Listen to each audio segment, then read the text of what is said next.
The unexpected resistance. The Galactic Empire had conquered 17 star systems in the last decade alone. Their military doctrine was a perfect blend of overwhelming force and surgical precision, their warriors enhanced with cybernetic implants and neural interfaces that made them nearly unstoppable on the battlefield. When Grand Admiral Zartok first observed the blue-green sphere of Earth through his command ship's view screen, he saw only another inevitable conquest. Primitive. He noted his 4 eyes blinking in sequence as the holographic display showed Earth's defensive capabilities.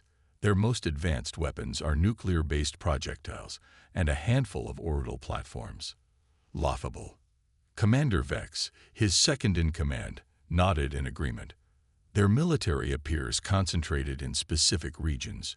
We can neutralize their command centers within hours. Zartok's mouthparts clicked together in what passed for a smile among his species. Begin the invasion.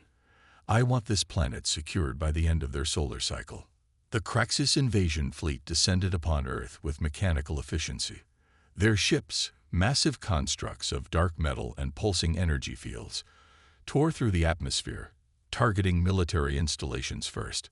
Earth's defenses responded as expected.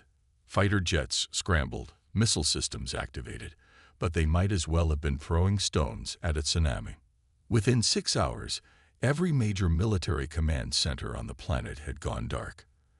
The Galactic invasion force had suffered minimal casualties. 3 damaged assault craft and 11 warrior drones lost. By any metric, it was a flawless operation. Grand Admiral Zartok prepared his victory speech as the first ground forces deployed to secure Washington, D.C., Beijing, and Moscow. The humans had proven even less capable than anticipated. Perhaps they would make good servant stock, with minimal genetic modifications required. Maya Chen was having the worst day of her life before the aliens even showed up. The 36-year-old aerospace engineer had spent 14 hours straight trying to fix a critical fault in the prototype propulsion system she designed for the next generation of orbital shuttles. The company executives were breathing down her neck. The deadline was approaching faster than light, and now the power to her workshop had cut out. Perfect. Just perfect, she muttered, fishing a flashlight from her toolbox and shining it at the tangle of wires and cooling tubes that made up the prototype's guts, as if this day couldn't get any worse. The distant rumble of explosions barely registered as she worked. Maya lived near Edwards Air Force Base. Strange noises and the occasional tremor were part of daily life. It wasn't until her phone started blaring emergency alerts that she finally looked up from her work. CEKS, HELTR, UNMAEDA, This is not a drill. Alien invasion in puro Jurius. Maya stared at the screen for a long moment. You've got to be kidding me. She walked to the window of her workshop and pushed aside the blinds. The sky was filled with unfamiliar craft, sleek, angular vessels that moved with impossible agility. In the distance, Edwards Air Force Base was engulfed in flames. As she watched, a squadron of F-35s rose to challenge the invaders. The jets were swatted from the sky like insects. Well, that's not good, Maya said to no one in particular. The violent explosion shook her workshop, shattering the windows and sending Maya diving for cover. When she emerged, coughing through the dust, she found half her workshop's roof had collapsed. The prototype she'd been working on for months was crushed beneath a support beam. Maya's shock quickly gave way to anger, pure, incandescent rage. That prototype represented 2 years of her life. Sleepless nights, missed birthdays, a failed relationship, all sacrificed at the altar of innovation. And now it was scrap metal. Those alien bastards, she hissed, grabbing her toolbox. Maya had no plan, no strategy beyond blind fury. She climbed into her beat-up pickup truck and drove towards Edwards Air Force Base, dodging abandoned vehicles and debris. The rational part of her brain, the part that had earned her dual PhDs from MIT, knew this was suicidal. The rest of her didn't care. As she approached the base perimeter, Maya saw them, towering figures in gleaming armor, each nearly 8 feet tall. Their helmets featured multiple lens arrays that swiveled independently, scanning their surroundings. They moved with fluid precision, their armor segments rippling like liquid metal as they advanced. A group of them had cornered several Air Force personnel against the remains of a hangar. The humans' weapons appeared useless against the aliens' armor. Maya's truck skidded to a halt. She grabbed her heaviest wrench and a portable plasma cutter she used for precision work on engine components. There was no plan here, just rage and the absolute certainty that she was not going to watch more people die today. She gunned the engine, aiming her truck directly at the rearmost alien warrior. The impact sent it sprawling, its armor scraping against concrete. Before the others could react, Maya was out of the truck, plasma cutter humming to life in her hands. The nearest warrior turned, weapon raised. Maya ducked under its aim and jammed the plasma cutter against a seam in its armor, right where the chest plate met the abdominal sections. The alien shrieked as the superheated tool cut through the connection point, bypassing the armor's integrity completely. Engineering rule number 1. Maya spat as the warrior collapsed. Always check your junction points. The remaining warriors turned their attention from the Air Force personnel to this new threat. One fired a pulse of energy that Maya barely dodged. Another rushed her, moving faster than seemed possible for something so large. Maya rolled, came up swinging her wrench. It connected with the warrior's helmet, the impact jarring her arm to the shoulder. The alien staggered but didn't fall. "All right, so that doesn't work," Maya muttered, backing away. One of the Air Force officers took advantage of the distraction, firing his sidearm at the warrior from behind. The bullets ricocheted off the armor, but the alien turned reflexively. Maya seized the opportunity, diving forward to jam her plasma cutter into the back of the warrior's knee joint.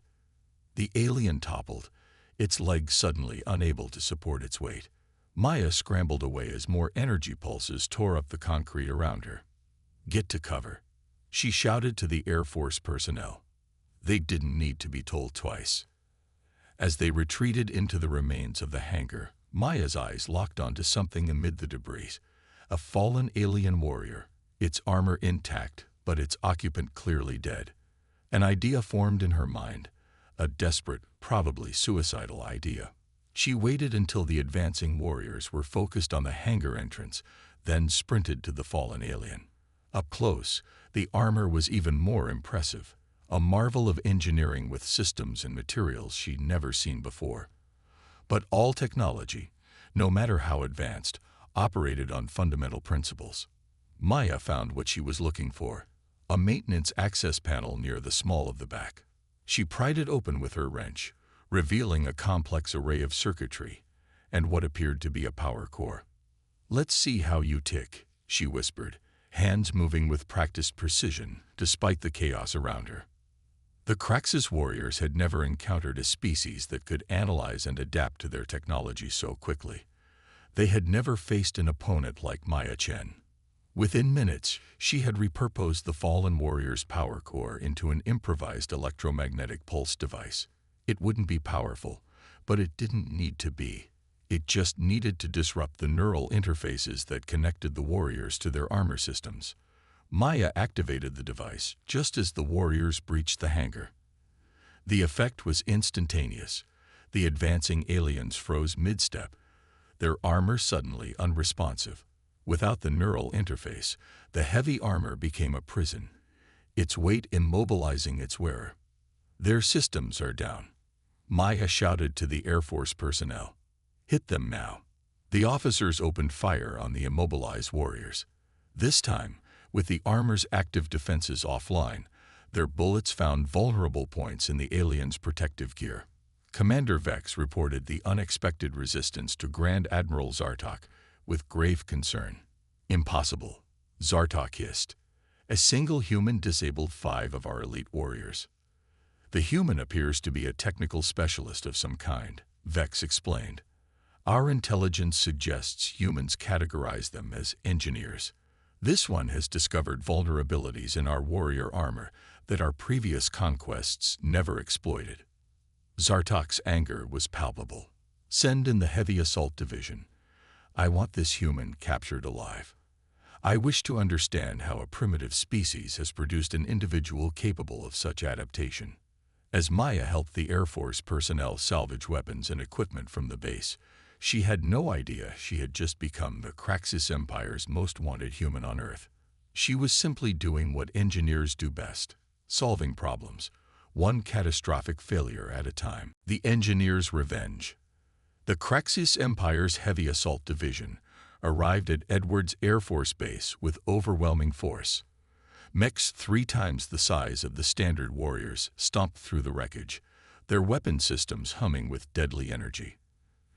Dropships disgorged fresh troops by the dozens, their orders clear: find the human engineer who had humiliated their comrades and bring her to the Grand Admiral. They found an empty hangar and the disheveled remains of their fellow warriors. Maya Chen was already 5 miles away. Traveling in a convoy of military and civilian vehicles she'd hastily assembled. The Air Force personnel she'd rescued had spread the word. There was a weakness in the alien technology, and Maya knew how to exploit it. Colonel James Harrison, the highest-ranking survivor from Edwards, sat beside Maya in the lead vehicle. "So let me get this straight," he said, his voice hoarse from smoke inhalation. "You've figured out how to disable their neural interfaces just by looking at one of their suits." Maya shrugged, keeping her eyes on the road. "It's not magic, Colonel. Their tech is advanced, but it follows logical principles. Their armor uses a feedback system to enhance the wearer's movements. An elegant design, honestly. But they didn't account for someone deliberately disrupting the power harmonics.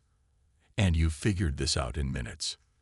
I've spent my life reverse engineering and improving complex systems," Maya replied. "This is just another puzzle, just with higher stakes." Their destination was the Movav Underground Research Facility, a semi-secret installation built during the Cold War and recently repurposed for experimental propulsion research. Maya had consulted there occasionally and knew it contained both the equipment and isolation they would need. When they arrived, they found the facility intact. The Craxis had prioritized military targets, and this location was deliberately unmarked on most maps. The small security team was shocked to see them, but quickly opened the gates when Colonel Harrison identified himself. Inside, Maya wasted no time. She commandeered the main engineering bay and called for everyone with technical experience: engineers, mechanics, technicians, even hobbyists. Within hours, she had organized them into teams, each focused on a different aspect of the counteroffensive she was planning. "The Craxis armor has 3 critical vulnerabilities," Maya explained to the assembled group, sketching on a whiteboard. "First, their neural interface can be disrupted with a properly calibrated electromagnetic pulse. Second, their armor junctions prioritize flexibility over protection. And third, most importantly, their command and control systems operate on predictable frequencies." She turned to face the group, her expression fierce with determination. "We can't match their firepower, but we don't need to. We just need to turn their own technology against them." Over the next 72 hours, the facility transformed into a workshop of resistance. Maya barely slept, moving from team to team, solving problems, and improvising solutions with whatever materials they had available. They converted microwave transmitters into targeted EMP devices. They modified civilian drones to carry signal disruptors. They reprogrammed satellite communications equipment to intercept and analyze Craxis transmissions. All the while, reports filtered in of the alien conquest proceeding around the globe. Major cities were under Craxis control. World governments had either surrendered or gone silent. But pockets of resistance had begun to form, inspired by rumors of the engineers' stand at Edwards. On the 4th day, Maya's exhaustion finally caught up with her. She was slumped over a workbench, soldering iron still in hand, when Colonel Harrison found her. "You need to rest," he said firmly. "You're no good to us unconscious." Maya rubbed her eyes. "We don't have time. The Craxis are consolidating their hold with every hour that passes, and we'll lose our best shot at beating them if you work yourself to death," Harrison countered. 4 hours, Chen. That's an order." Maya reluctantly agreed, retreating to a cot in a side office. But sleep wouldn't come. Every time she closed her eyes, she saw the prototype she'd spent years developing crushed under rubble. She saw the Craxis warriors cutting down defenseless people. She saw a future where humanity existed only as servants to an empire of conquerors. She rose after barely an hour, returning to the engineering bay with renewed purpose. As she worked, a plan took shape in her mind, not just for a temporary disruption, but for a decisive counterattack. By dawn, she had it. "I need to speak with everyone," she told Colonel Harrison. "I know how we're going to win this." The assembled group listened intently as Maya outlined her plan. It was audacious, perhaps even desperate, but it played to humanity's strengths: adaptability, creativity, and a stubborn refusal to accept defeat. The Craxis fleet maintains orbit around Earth to provide command and control to their ground forces, Maya explained. "We've analyzed their communications and found they use a centralized system. All strategic decisions flow from the command ship to ground forces through repeater nodes. If we can disrupt that chain, their entire invasion force will be temporarily blind and uncoordinated." She pointed to the modified equipment they'd assembled. "These won't just disable individual warriors. They'll cascade through their entire network, creating a system-wide failure. But the effect will be temporary, maybe 30 minutes at most. That's our window to strike directly at their command ship." Colonel Harrison frowned. "How exactly do we strike a target in orbit? We have no functional spacecraft." Maya's smile was grim. "That's where I come in. Before all this, I was designing a new propulsion system for orbital insertion. We have enough parts here to build a working prototype, a single one-way vehicle that can reach the command ship." "And then what?" someone asked. "Then I introduced the Grand Admiral to some good old-fashioned human engineering," Maya replied. Grand Admiral Zartok was growing increasingly frustrated. What should have been a routine conquest had become an embarrassment. Reports of disabled warrior units were coming in from across the planet. The humans were adapting, learning, sharing information about Craxis vulnerabilities faster than should have been possible for a pre-unified species. And it had all started with one human engineer. "Have we located this Maya Chen yet?" he demanded of Commander Vex. "No, Grand Admiral. She appears to have gone into hiding after the Edwards incident, but our forces are closing in on several resistance centers that may—" Vex never finished his sentence. At that moment, every display on the command ship flickered, then went dark. The lighting dimmed, then returned at half strength. "What is happening?" Zartok roared. "System-wide disruption," a technician reported, fingers dancing across controls. "Some kind of cascading failure in our communication network. We've lost contact with all ground forces." "Impossible." Zartok slammed his fist down. "No primitive species cold." An alarm blared, cutting him off again. "Unidentified object approaching," another officer reported. "Small, fast-moving. Appears to be on a direct intercept course." On the view screen, they watched as a crude but effective spacecraft approached. It was clearly of human design, asymmetrical, cobbled together from mismatched parts, trailing vented plasma from an unstable engine configuration. By all logic, it shouldn't have been able to reach orbit, let alone maneuver with such precision. "Open communications," Zartok ordered. He would speak to these humans directly, make them understand the futility of their resistance. The view screen flickered, revealing a human female, disheveled, exhausted, but with eyes burning with defiance. "This is Maya Chen of Earth," she announced without preamble. "I'm here to negotiate the terms of your surrender."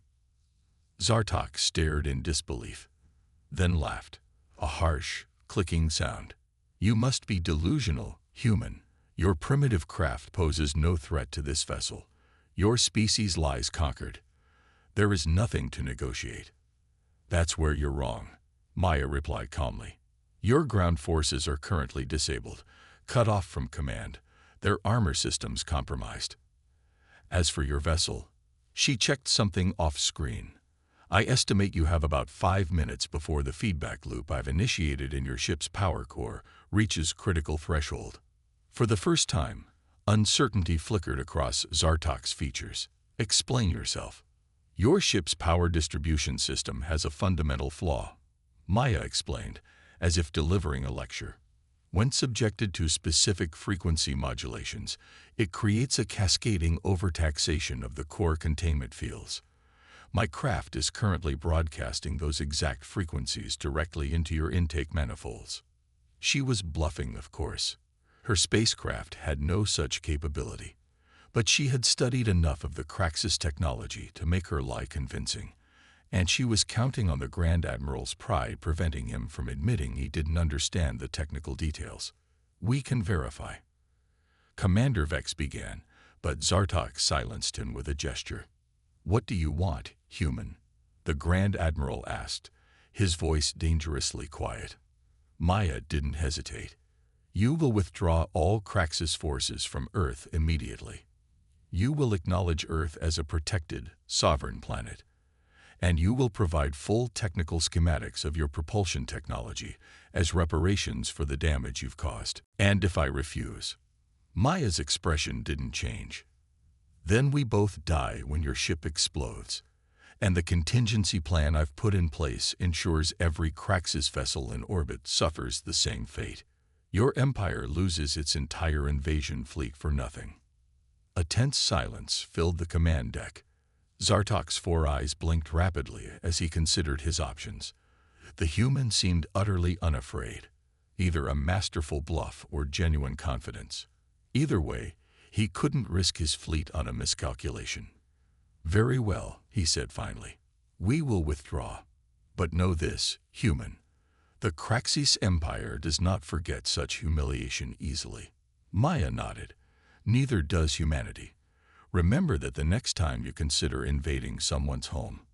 24 hours later, Maya stood with Colonel Harrison and a gathering of military and civilian leaders, watching as the last of the Craxus ships departed Earth's atmosphere. They'll be back, won't they? Harrison asked quietly. Maya nodded, her eyes still fixed on the sky. Probably. But we'll be ready. We've learned more about advanced technology in 1 week than we might have in decades otherwise.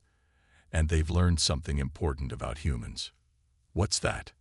Maya finally looked away from the retreating ships, a small smile playing at the corners of her mouth.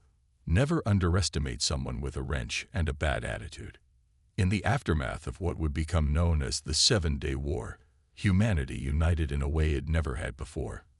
Nations pooled resources to develop defenses based on Maya's insights into Craxus technology. The reverse-engineered alien systems accelerated human technological development by centuries. And throughout the galaxy, word spread of the primitive planet where a single human engineer had brought the mighty Craxus Empire to its knees. Earth was no longer seen as an easy conquest. It was a planet of ingenious problem-solvers who could adapt to any threat. A planet where even the mightiest warriors might be defeated by one furious engineer with a wrench. The Craxus never returned to Earth. They found easier targets elsewhere in the galaxy. But Grand Admiral Zartok never forgot the human who had humiliated him, and somewhere in the vast reaches of space, he plotted his revenge. Maya Chen, meanwhile, finally finished the prototype propulsion system she'd been working on before the invasion, now significantly improved with insights from Craxus technology. As humanity reached for the stars, she led the way, wrench in hand, ready for whatever the universe might throw at them next.